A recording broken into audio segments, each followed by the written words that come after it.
If we don't take care of the animal kingdom, we are destroying ourselves at a rapid rate. If we don't quit making garbage dumps out of our rivers and streams, we're getting more and more in trouble. Taowhywee, Morning Star.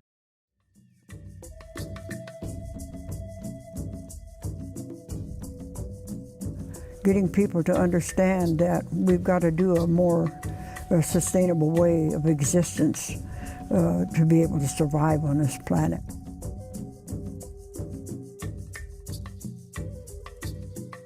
The Creator says He don't give us any more than we can carry. And I believe that through all of us, that we are spiritual healers and medicine women, that we have something to offer the world. We have peace and love in our hearts. We want to start a new history with peace and love in our hearts throughout the world. And I feel like, you know, we're going to start this new history because, as I say, yesterday was history and tomorrow's a mystery and today is our gift.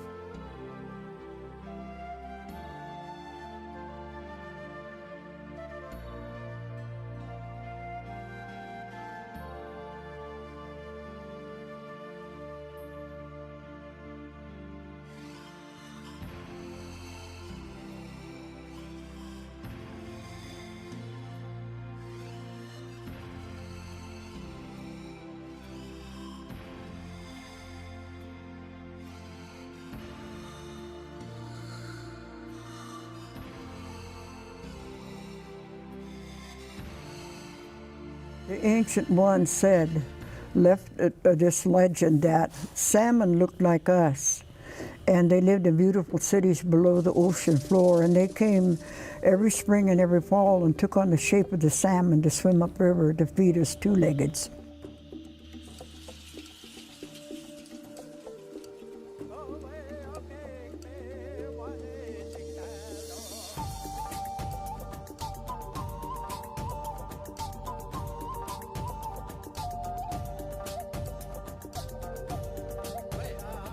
When she comes back, she fights hard to come back to where she was born.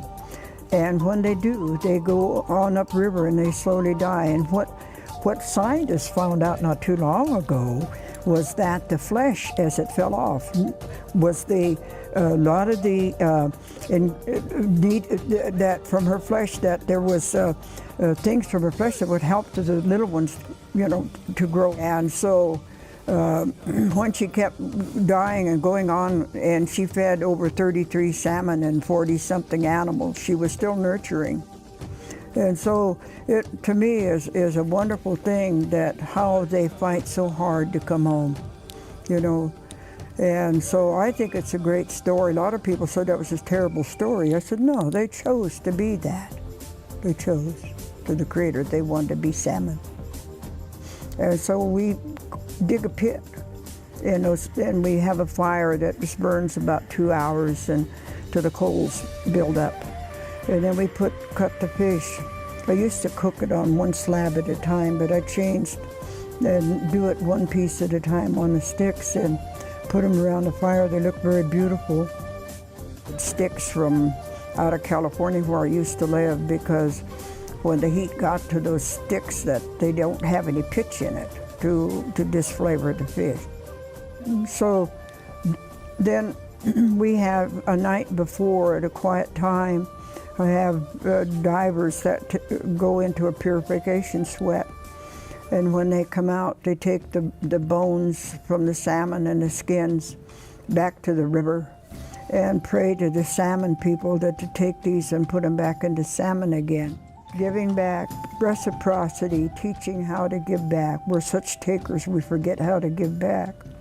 So anyway, that's what we do every year, and this is, I did 13 years on the Applegate River. Not only that, but to teach people that live along its banks that it's not a garbage dump. To quit dumping things in it. There's life in that water, and that life has a right to live just the same as you and I.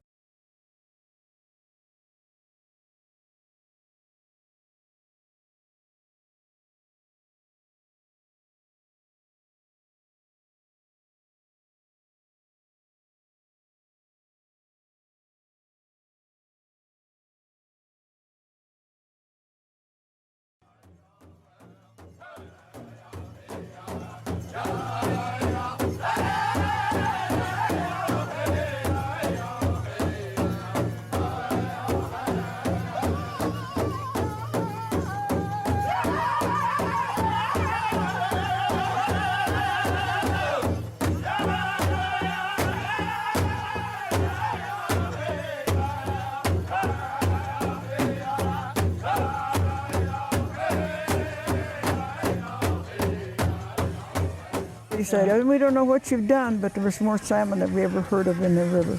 So the Creator, it's His validation in His way to let us know we did the right thing. And the same way on the Rogue River there, last year when the dam came out, they called me and said, there's more fingerlings going up that river than they have ever seen. The first time a lady came up to me and she said, if this is such a sacred salmon ceremony, why are all these people here? I said, well, as First Nation people aren't the only ones eat salmon. They catch them all over the world.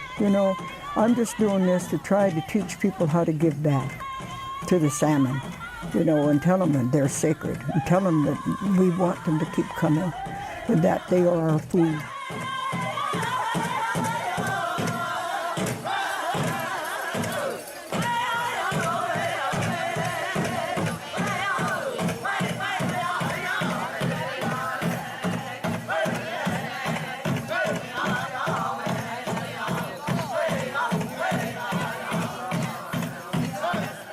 My people, there's 6 chiefs in my background. My grandfather was the first elected chief of the Confederated tribes that I am a member of.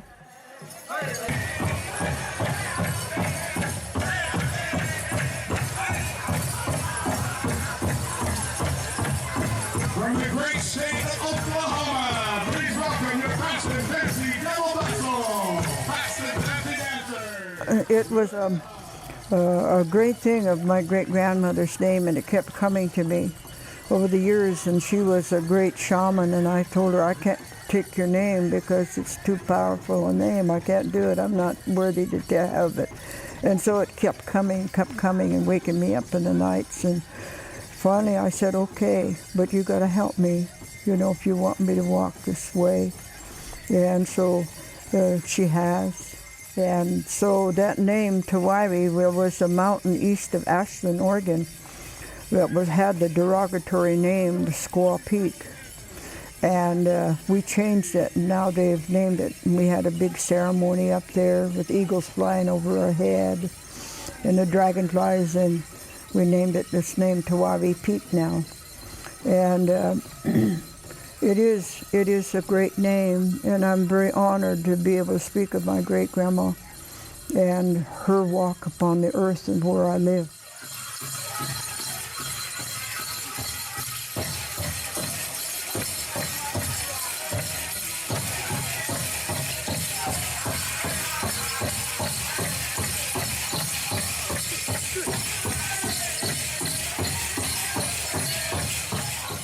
I loved my gram, and she's the one who introduced me to the sweat lodge when I was a little kid.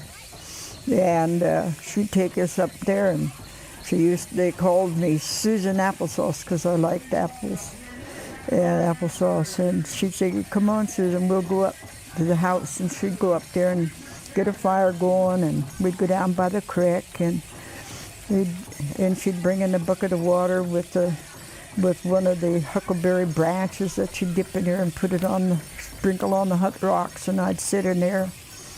And she taught me how I should pray because my mother was very ill. And so my grandma was a precious thing in my life.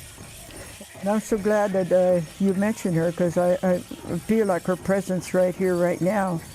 And she used to work and take care of the priest and take care of the church. And but anyway, I always said that if someday I die, that if those nuns in our church, they were mean to us kids. And my brothers were altar boys, and they'd slap us around and pull our hair and pull our ears and hit us, and they'd talk about heaven. And I said, well, if there's such a place, then probably I won't have any trouble getting there, because they were mean to us.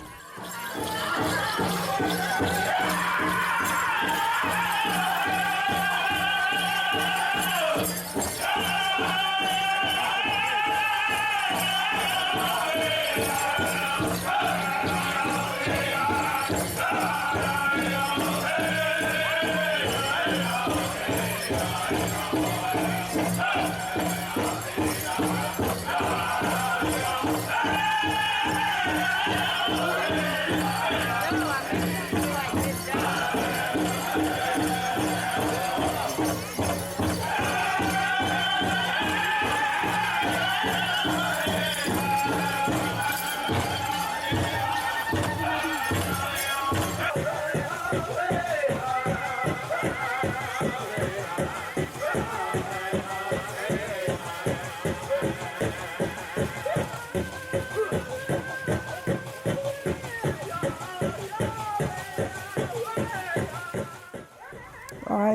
am alumni from Southern Oregon University, and I was drawn to there because that was a land where my people all were born just north of Grants Pass.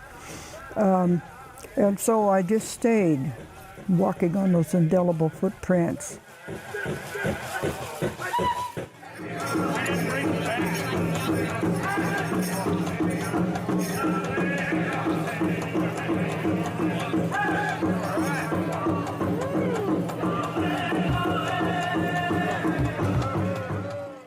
It feels like it's not a coincidence. It's like the Creator had chosen me to be on this path.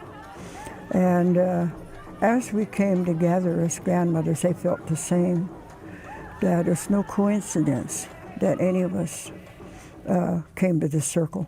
If there's on the other side this great spirit that we're going to sit before sometime that is known by many names, I feel like being in the presence of His Holiness was that feeling of awesomeness, that feeling of peacefulness, that contented feeling just wilts and makes you just feel wilted. You know you're in the presence of somebody that's walks his talk. And it's really great because I think that that gives you kind of an idea what it's going to be when we meet our Maker. Council of Grandmothers have done a number of amazing things, and one of the things you recently did as a council was you went to the Vatican. You wanted the ear of the Pope. You went there with a letter asking the Pope to rescind or revoke a 15th century edict that was called the Doctrine of Conquest, and you refer to this as the enabling doctrine because it resulted in the decimation of Native Indians. Well, you know, I worked in the justice system in California for a long time, and there's two sets of laws. And so knowing that, and then when I became an international grandma, finding out about the Pepper Bull and about the sixth Pope of the Vatican in 1493 that issued that edict for powers around the world to search the lands and if they were occupied and if they weren't of the faith, meaning if they weren't Roman Catholic, and they were pagan and heathen, to kill them. So when Columbus came, he knew that this land was occupied. And so when he left, you know, then came the guns and the Trail of Tears started. And we wanted the Pope to rescind that edict because he wasn't there in 1493. He had nothing to do with it. You know, so I felt like it would be easy enough for him to do. And he knew that. We sent him a letter. And to rescind that edict, I said if he would have done that, it would have put a feather in his cap and lifted the stigma over the Catholic Church today and give us justice and us Indigenous people around the world.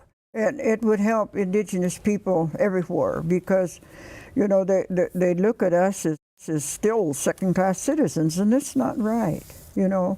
It's not right, the treatment we have. I say that the history of the First Nation people in this land is the biggest disgrace in history of our people here. And I think it's time that maybe people could understand that.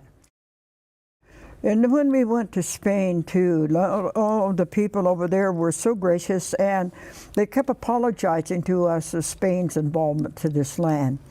And I told them, thank you very much, but I said, let's just do a new history. Let's set a new paradigm, you know, let's do a new history with peace and love. And that's our mission of our grandmas, to have peace and love throughout the world. We went to our grandma, Flor de Mayo, out of Santa Fe, but at the Poaki Pueblo. When we were through there, this Dr. James Jereb wanted us to come to his property, which is about a 20-minute ride from where we were. out to his place at his land. When we got there, he had a huge labyrinth that was lined with rounded river rock, and inside of the paths was white gravel. A beautiful thing. And around it, Spirit told him to place 6 foot high, 4 foot wide stones that he and his partner gathered without having any machinery, and put 13 stones around that labyrinth, waiting for 13 grandmothers. And this happened over 2 years before we were ever heard of or came together.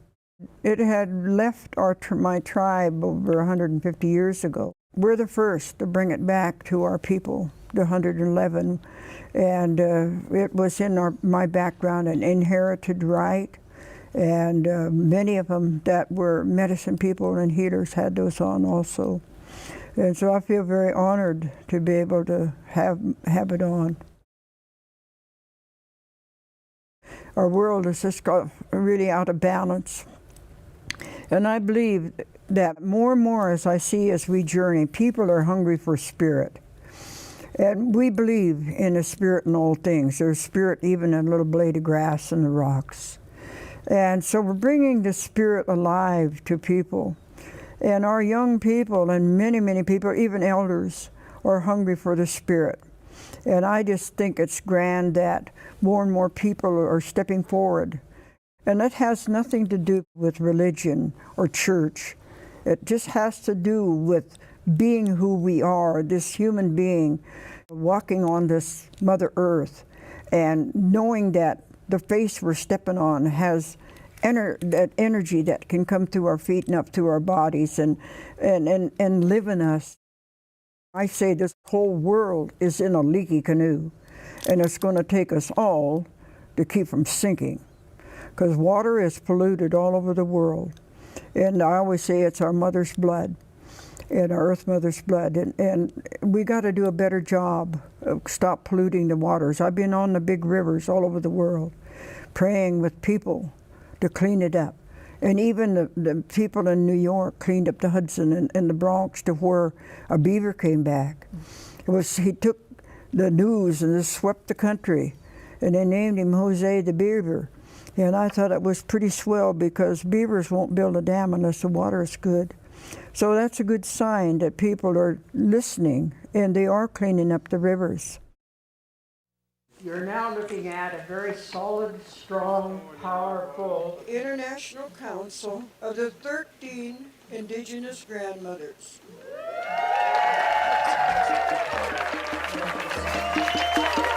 Grandmas are the hope to the world, that there is going to be a change. Like my tribe had me come up about 5 years ago to a place called Carver, Oregon, out of Portland, to pray for the 2 pairs of condors that they brought back. Because my people, way back there, 150 years ago, called them the Thunderbird. So now they're back and they're being raised in captivity, and there's babies being trained right now that they're going to be let back in the wild. And so I believe, like the Mayan people say, when the condor meets the eagle, which they prophesied between 2011 and 2012, and I believe that there's going to be a great change with people, with our land. People are becoming to be more sustainable. People are caring about about the water, because all humans are water babies. They don't realize that their beginning life has been in water in the amnio sac and mama's tummy. And before they even come out, this big ball of water comes out ahead of them.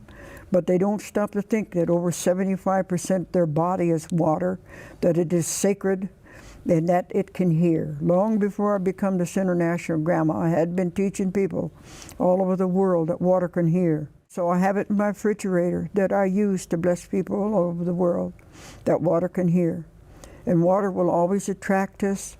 Drinking water is just not quenching thirst, it's blessing and lubricating all through your system. And we need to get to saying, thank you, you're sacred, I need you. Without you, I die. And so I teach people that it's time for us water babies to start thanking and blessing the water.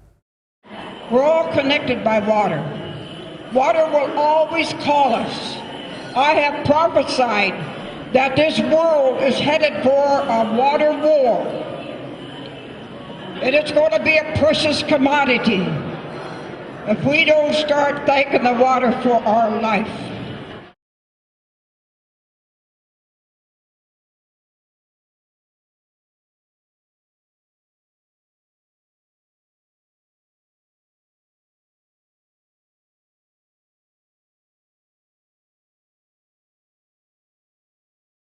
We are the wisdom keepers of our people, and I think that that knowledge needs to come forward not only out of us 13 grandmas, but all grandparents have that knowledge. And I say, children, quit putting your grandparents out to pasture.